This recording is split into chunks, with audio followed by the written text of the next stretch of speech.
How's it going, everybody? This be Waddles. Oh boy, have I got something special cooking up for you today. But here's the thing. I'm gonna need you to prepare a little bit. So grab your tinfoil hats, grab your magnifying glasses, get your best questions. Today we're gonna theorize. These theories, simply put, could take us anywhere.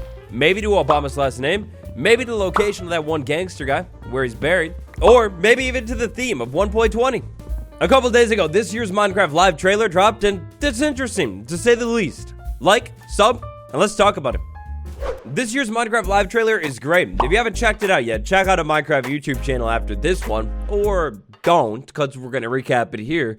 But yeah, it's great. It's really good. This might be the best one yet. Also, maybe the best part of this one is the music. I mean, it's an absolute vibe and an absolute bop. Listen to the stuff right here.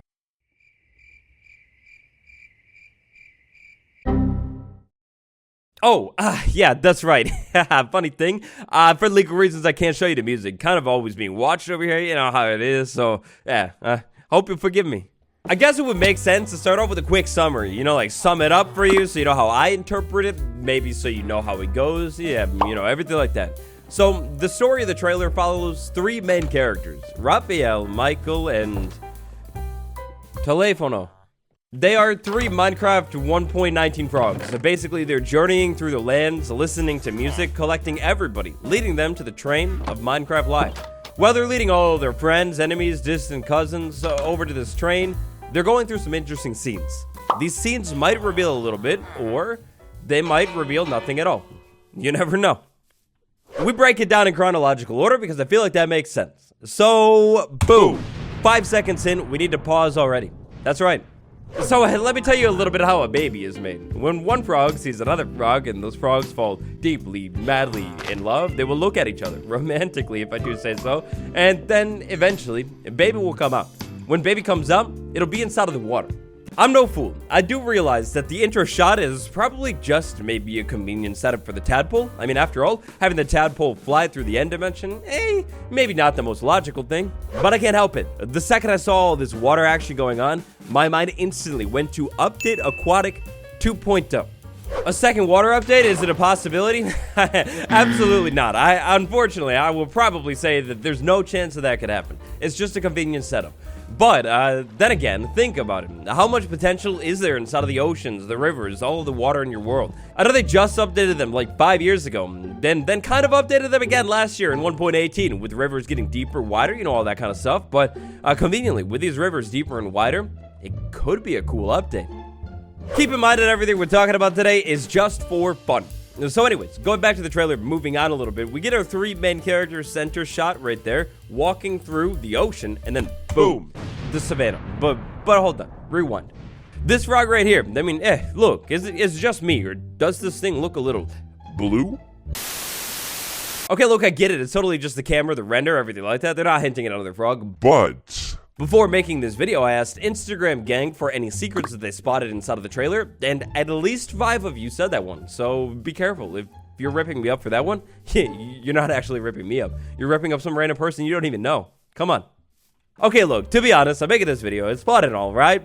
But I don't know if I'm like a big believer in like hidden secrets inside of the trailer. Wait, what? Is that the Savannah Biome? Hold on a minute. Wasn't there something up with the Savannah Biome? I feel like I could remember something. Almost put my finger right on it. Savannah Biome. Savannah Biome. Did it get an update? Was it good? Oh, yeah, that's right. The Savannah Biome is an ancient mob vote option. 2018. 2018. Ostrich, termite, baobab. As we found out recently from checking out the amazing Wilder Wild update mod, the Savannah update has so much potential. I do think it's a little bit interesting that they picked, out of every biome they could, the Savannah biome to cut to next. Like, the devs aren't fools. They know exactly what's going to happen when they do something like that. The Savannah biome, I mean, look, out of every single biome in the game, the forest, the beach, I don't know. Heck, the drip zone caves, the lush caves, out of every single biome in the game, they picked the Savannah biome next. Could the fact that the Savannah biome, being the second biome that we see in the Minecraft live trailer, and the first biome that has no true purpose at all, could the fact that we see that next to be some kind of hint at what's coming at Minecraft Live? What do you think? Let's move on. Next up, we've got a shot of the mountains and the goats, and then the frog eats the goat. That's a cool reference to an old bug. Then we flip over to a mangrove swamp, and the frog eats the the LA. Quickly here, we got a little snapshot Day My Dudes reference, but more importantly, it's a 3-line sign. That's literally illegal. After that, we proceed to fly through a bunch more biomes, collecting even more mobs for this big mob train. We've got a forest with more mobs, then we've got the nether with even more mobs, and a frog light, and then a desert. Hold on a minute, a desert. Look, we've got two realities here. The less exciting reality, maybe the more realistic reality, is the fact that these are literally just random Minecraft biomes that they're, like pulling from the bin of biomes here. We've got flower forest biome, we've got plains biome, we've got badlands biome, but also we have the desert biome, and we have the Savannah biome. Very, very interesting. Over the past few days, I've thrown together a little bit of a theory, and it's just a theory, but look at this. 2018 Biome Chooser Fan Vote. What 2 biomes do we have? Well, of course, 4 years ago, we chose the Taiga biome, but we had the choice to revamp the Savannah biome, and of course, the chance to revamp the desert as well. What 2 biomes are coincidentally shown at some point during this footage and could definitely tie into a perfect update together? Well, definitely not the Mineshaft biome, because that's not a biome. Think about it. At this point, we've got 3 biomes still waiting for their update. Now, sure, all 3 of these biomes could fit really, really well into one solidly themed update, but at least the Savannah and the desert biome, 2 biomes, the Savannah and the desert biome, 2 biomes that generate next to each other a lot of the times. You update the Savannah biome, you update the desert biome, maybe throw archaeology in there for the heck of it, a little bit of inventory update, and boom, suddenly you've basically erased almost all of your upcoming feature list. Again, more than likely just some random biomes they chose for the trailer, but I do think it's interesting, right? On that Instagram story, I got a ton of questions about this little guy right here. What the heck is that thing? Is that a new mob coming? Well, you're embarrassing yourself. Come on. Everybody would know clearly that's from Minecraft Dungeons, and a game that I play every single day. I play it so much every day that I have definitely played it within the last 2 years. Okay, in seriousness, Dungeons is a cool vibe. It's nice. All that this really means with that Illager King thing, the baby Illager King thing being in the trailer, probably just represents Minecraft Dungeons as a whole. We could definitely expect more Minecraft Dungeons news this year at Minecraft Live. That's all. Then our 3 main characters walk into a mob boat scene, which is very interesting, but we'll come back to that. Next up, we've got this interesting scene. We run into the deep dark biome, the ancient city, with a portal as a focus of that shot. Then things go dark, and it's spooky, and you wait for it, and then boom, Warden. I'd like to roll that back really quick and watch it in slow-mo. Look, I'm no cinematographer or anything like that, but definitely, the community has focused on this whole portal thing in the middle of the ancient city, and then to put it as a whole, focal point in that shot right there, clearly the focus, I mean, it's interesting.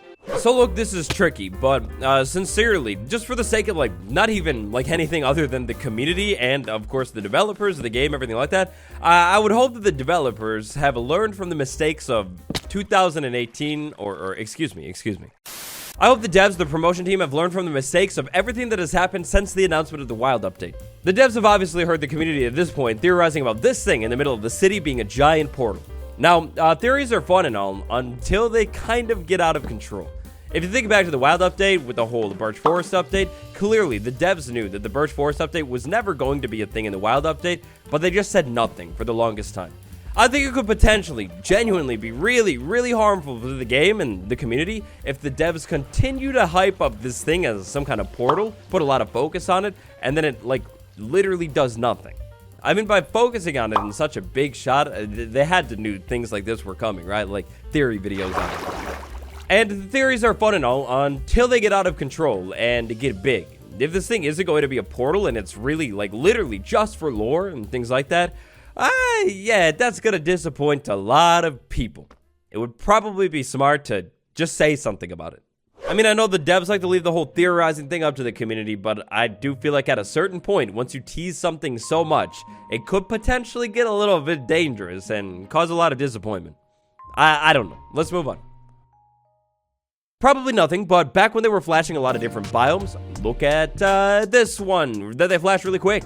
The end. If we go back to the end and just check it out really quick, there's nothing really new here or anything. We've got an end city in the background, Enderman, Endermites all over the place, but interesting.